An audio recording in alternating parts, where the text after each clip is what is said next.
മാനന്തവാടി ടൗണിനെ ആശങ്കയിൽ ആഴ്ത്തിയിരുന്നു. കുട്ടികൾക്കൊന്നും സ്കൂളിൽ നിന്ന് പുറത്തിറങ്ങാത്ത പശ്ചാത്തലമുണ്ടായിരുന്നു. ജനവാസ മേഖലയിലൂടെ സഞ്ചാരമായിരുന്നു. പക്ഷേ ആ സമയത്തൊന്നും ഇവൻ അക്രമാസക്തനായിരുന്നില്ല. അപ്പോൾ തന്നെ ചില സംശയങ്ങൾ ഉണ്ടായിരുന്നു. കാരണം നേരത്തെ ഒരു തവണ മയക്കുവെടി വെച്ച് പിടിച്ച് വനത്തിൽ തുറന്നു വിട്ടതാണ്. അതിനുശേഷമുള്ള ആരോഗ്യസ്ഥിതിയെ സംബന്ധിച്ചൊന്നും പരിശോധനകളൊന്നും കാര്യമായി ഒരുപക്ഷെ ഉണ്ടായിരുന്നിരിക്കുകയില്ല.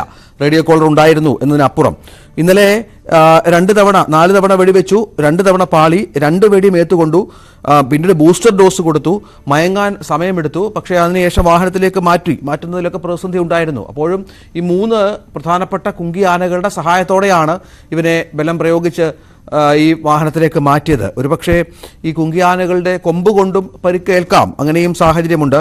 എലിഫന്റ് ആംബുലൻസിലാണ് എത്തിച്ചത്. ജിൻസ്, നമ്മൾ രാവിലെ ഈ തണ്ണീർക്കൊമ്പനെ കുറിച്ച് വിശദമായി സംസാരിച്ചു. ജിൻസ് വിശാലമായി തന്നെ ആ വിഷയം നമ്മൾ ചർച്ച ചെയ്തു. പക്ഷേ ഇപ്പോൾ ദുഃഖകരമായൊരു വാർത്തയാണ്, അവൻ്റെ ജീവൻ നഷ്ടപ്പെട്ടു എന്നുള്ളത്. ഇന്നലെ തന്നെ ആരോഗ്യസ്ഥിതി മോശമായിരുന്നു അല്ലേ? ജിൻസ് നേരിട്ട് കണ്ടതാണല്ലോ ഈ കാഴ്ചകളൊക്കെ. തീർച്ചയായും രഞ്ജിത്ത്, വലിയ രീതിയിലുള്ള ഒരു പരിക്ക് അതിനുണ്ടായിരുന്നു എന്നുള്ളതാണ് ഏറ്റവും പ്രധാനപ്പെട്ട കാര്യം. ഈ കർണാടകയിലേക്ക് കൊണ്ടുപോകാൻ ഈ എലിഫന്റ് ആംബുലൻസിൽ കയറ്റുന്നതിനിടെ ഈ കുങ്കി ആനകളുടെ കൊമ്പ് കൊണ്ട് അതിന് ചെറിയ രീതിയിലുള്ള പരുക്കുകൾ ഉണ്ടായിരുന്നു. ആ ഉടനെ തന്നെ ഈ വെറ്റിനറി സർജനായിട്ടുള്ള അജീഷ് മോഹൻദാസ് എല്ലാം തന്നെ മരുന്ന് അടക്കം നൽകിക്കൊണ്ടായിരുന്നു ഇതിനെ കർണാടകയിലേക്ക്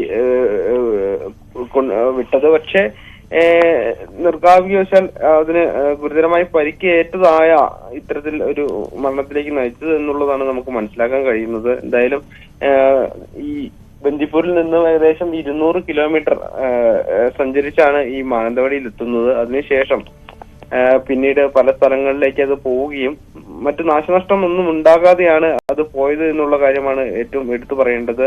അതുകൊണ്ട് തന്നെ ആളുകൾക്ക് ഈ വാർത്ത അറിഞ്ഞത് മുതൽ വലിയ രീതിയിലുള്ള ഒരു ആശങ്ക, ഒരു സങ്കടം ഉണ്ടാകുന്ന ഒരു സ്ഥിതി ഉണ്ടായിട്ടുണ്ട് എന്ന് വേണം നമുക്ക് മനസ്സിലാക്കാൻ. ഈ ജനവാസ മേഖലയിൽ ഇറങ്ങിയപ്പോൾ പോലും ഇത് ആരെയും ആക്രമിക്കാതെ യാതൊന്നും നശിപ്പിക്കാതെയായിരുന്നു പോയത്. അതുകൊണ്ട് തന്നെ ജനങ്ങൾക്ക് പ്രിയപ്പെട്ടവരായ ഒരു തണ്ണീർക്കൊമ്പൻ തന്നെയായിരുന്നു ഇപ്പോൾ വിട പറഞ്ഞിരിക്കുന്നത്. എന്തായാലും വനംവകുപ്പ് ഏറെ ശ്രമകരമായി കൊണ്ട് തന്നെയായിരുന്നു ഈ ദൗത്യം പൂർത്തീകരിച്ചത്. മണിക്കൂറുകൾ നീണ്ട പ്രയത്നത്തിലൊടുവിലായിരുന്നു ഈ ആനയെ കർണാടകയിലേക്ക് കൊണ്ടുപോകാൻ വനംവകുപ്പിന് കഴിഞ്ഞത്. എന്തായാലും ആളുകളെല്ലാം തന്നെ ഇപ്പോൾ ഇത് മുതൽ വലിയൊരു വിഷമത്തിലാണ് നിലവിൽ. കാരണം ഈ വന്യജീവിയാണെങ്കിലും അവരെ 10-12 മണിക്കൂർ ആന ഒന്ന് പേടിപ്പിച്ചെങ്കിലും അവനെ സ്നേഹിക്കുന്നവരാണ്. കാരണം അവർ ആ നാട്ടിലൊരു ഉപദ്രവം ഉണ്ടാക്കിയില്ല, അല്പം ആശങ്കയിലാക്കിയെങ്കിലും സ്വാഭാവികമായും ആ വിഷമം ജനങ്ങൾക്കുണ്ടാകും. ജിൻസ്, തീർച്ചയായും ഇന്നലെ രാവിലെ 6 മണിക്കായിരുന്നു ഈ കൊമ്പനെ ആദ്യം പായോട്, എടവക പഞ്ചായത്തിലെ പായോടിൽ ഈ കാണുന്നത്. കർഷകനായിരുന്നു കാണുന്നത്. ഉടനെ തന്നെ വനംവകുപ്പിന് വിവരം അറിയിക്കുകയും വനംവകുപ്പ് ഇതിനെ തുടർച്ചയായി പിന്തുടരുകയും ചെയ്തു. ഇത് മാനന്തവാടി നഗരത്തിലും അതുപോലെ തന്നെ കോടതിയിലും ഈ സ്കൂളുകളിലെ പരിസരത്തെല്ലാം തന്നെ എത്തിയെങ്കിലും യാതൊരു പ്രകോപനമോ മറ്റു ഉപദ്രവങ്ങളോ നാശനഷ്ടങ്ങളോ വരുത്തിയിട്ടില്ല എന്നുള്ളത് വലിയ കാര്യമാണ്. സാധാരണഗതിയിൽ ഇത്തരത്തിൽ നാട്ടിലേക്ക് ഇറങ്ങുന്ന കാട്ടാന എന്തായാലും ഇത്തരത്തിൽ വലിയ രീതിയിലുള്ള നാശനഷ്ടവും അതുപോലെ തന്നെ അക്രമവും ഒക്കെ ഉണ്ടാകാനുള്ള ഒരു സാധ്യത ഏറെയാണ്. പക്ഷെ ഈ തണ്ണീർക്കൊമ്പൻ എന്ന് പറയുന്ന ഈ കാട്ടാന യാതൊരു വിധത്തിലുള്ള പ്രകോപനമോ ഒന്നും ചെയ്തിട്ടില്ല എന്നുള്ളതാണ്. അതുകൊണ്ടാണ് ഈ നാട്ടുകാർക്കും ഇവൻ ഒറ്റ ദിവസം കൊണ്ട് പ്രിയപ്പെട്ടവനായത് എന്ന് വേണം നമുക്ക് മനസ്സിലാക്കാൻ.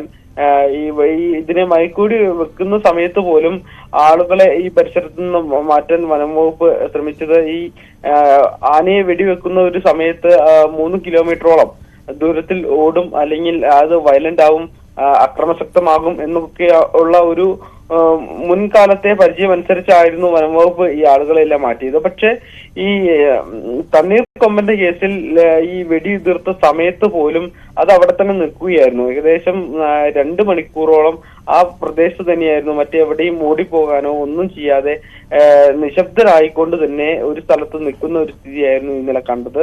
അതുകൊണ്ട് ജനങ്ങൾക്കെല്ലാം ഈ കൊമ്പൻ പ്രിയപ്പെട്ടവനായി എന്ന് തന്നെ വേണം പറയാൻ. യാതൊരുവിധ നാശനഷ്ടമൊന്നും വരുത്തിയിട്ടില്ല. എന്തായാലും മറ്റുള്ള കാര്യങ്ങളെല്ലാം തന്നെ നിലവിൽ ഇപ്പോൾ വനംവകുപ്പ് അറിയിക്കും. രഞ്ജിത്ത്, അതാണ് മനസ്സിലാക്കേണ്ടത്.